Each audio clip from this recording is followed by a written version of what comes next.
figure 25 square feet a gallon. Okay.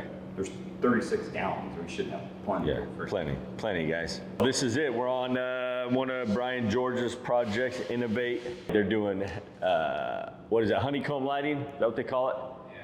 Honeycomb lighting up there, doing like an 80, 90 inch TV right here. So it'll be like a man cave. He's buying a gray Ferrari that he's gonna park right here. We're doing dolphin gray, we're doing black, we're doing chrome spray paint, and then titanium metallics, 25 square foot a gallon pour. So guys, when you're seeing these cool exotic floors online, all they're doing is pouring super thick. So when you pour extremely thick, you get these really wild, exotic looking floors. And so we're gonna show you guys how simple those are. They're dumping out thick product, pushing it around with a roller, a squeegee, whatever it is. That's not hard. Anyone can do that. We're not gonna do a diagonal floor. I hate the diagonal floors that just look the same. I like the more random. I feel like the more random you pour these floors, the cooler it looks. Flood coat's been down. The joints have been filled. Cracks have been filled. Flood coated 100 square foot a gallon, right, Brian? Yeah. And looks like he didn't really have any outgassing, maybe a couple outgassing spots. Looks like kind of where he filled. Super minor. Yeah, so super minor. What else you think, Brian? Yeah, you hit it all. Just do it right. So the other option, guys, if you want to save some money, is you can do an epoxy. We call it epoxy seal coat, where you scratch the floor tight with a metal scraper and epoxy. It's in the academy. We go over that. Doing this process creates like a dirty pour look, where we do a lot on counters, where we dump different colors in a bucket, dump it out. We don't really have to touch it. Obviously, we got to touch it a little bit because it's a floor. Always do 3P2.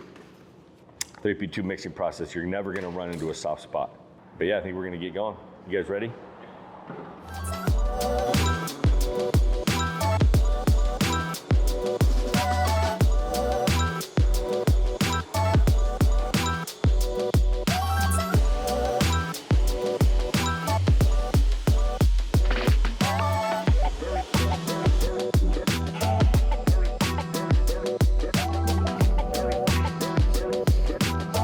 So we got dolphin gray, titanium metallics.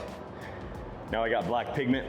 So you can kind of see the patterns I got. Now follow this exactly. We can go, I'll probably have black come out here and come back in, maybe a little there, something different over there. Just try to do as random as you can. I don't like the same repeating patterns. I hate the repeating pattern floors.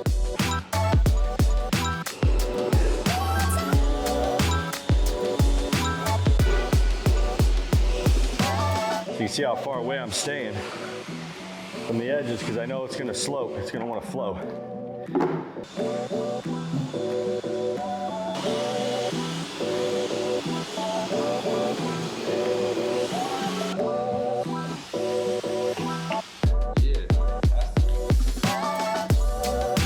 Okay, so we got, we'll do a silver titanium there. Okay.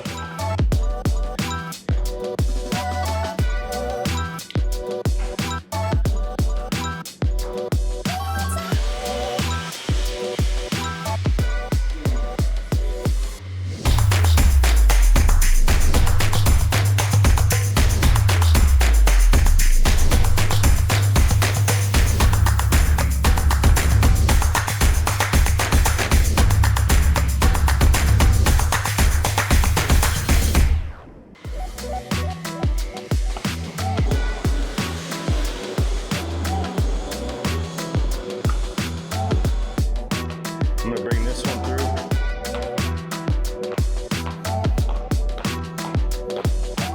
How much we got left? Okay. All right, so we got one more bucket of dolphin gray. Notice the majority of the floor is filled in. We have enough product right now to spread out. We could spread each bead, you know, like I could push the bead that way a little bit, I could push the bead that way a little bit. Being aware of what color we're stepping in as we're blending. So like as I blend, I would want to just stay in the black, try to jump over to the other black, keep blending, try to stay in the black as much as I can, or the dolphin gray, or the titanium, whatever it is. We have 2 more 3-gallon kits if we need them. So have extra product on hand in case you're like, we poured a little thick over here. I'm glad we had an extra 2 3-gallon kits. we can just mix that up, dump it out, we're good to go, versus trying to panic and trying to get more product in one area. Always order extra product. Watch Brian how he's blending it. Really simple process. How you feel, Trey? I'm talking about, oh.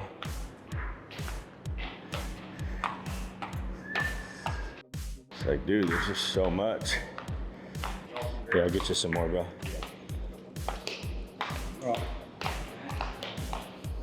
Gosh, beautiful.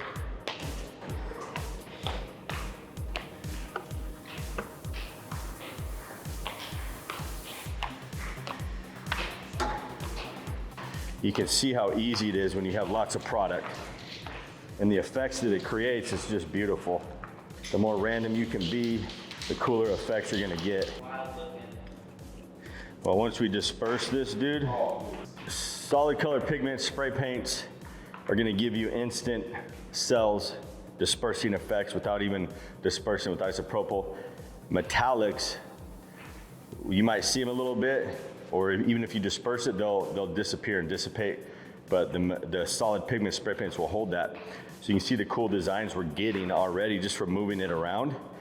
And that's all you have to do is you just pour thick and you can create these beautiful, elegant looking floors. And all it takes is more product. Pull that bucket up.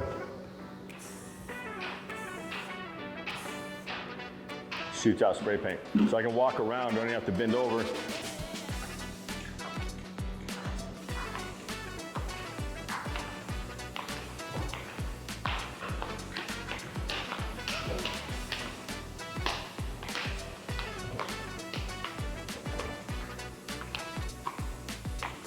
We always like to think smarter.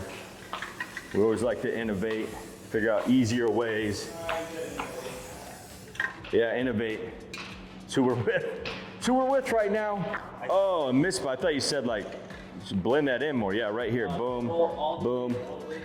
Yeah, so I like to do a paintbrush, guys, to go around and fill in mist spots. Really simple. Just a paintbrush on a pole. And we have plenty working time with this product.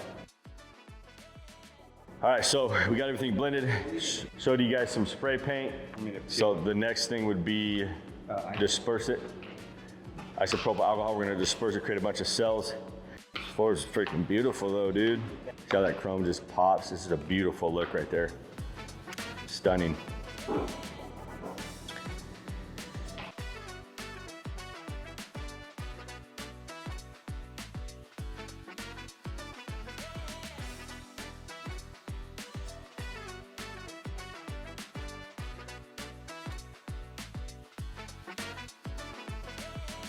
All right guys, so we're finishing it up. Brian just did the dispersing. I went around and just hit any spots where maybe our cleats made some marks, anything that we didn't like. We went around and checked for mist spots.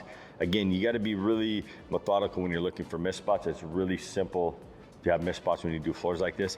Then he misted the floor with denatured. One thing, when you're doing super thick pours like this, you probably need to mist it twice. So mist it once, let it sit for like 5-10 minutes, evaporate, mist it again. We don't want to flood the surface, because what's going to happen is if you flood the surface, it's going to muddy out our veins. We got some really cool veining. We got some really cool, I mean, look at these veins in here. We don't want to muddy that out and get rid of those crisp lines. And so let that product evaporate for a little bit and then go mist it again. And then that's the process. Now, it's wild that when you add black to dolphin gray, it makes it look white, but it's actually gray. It's a dolphin gray color, it's a light gray.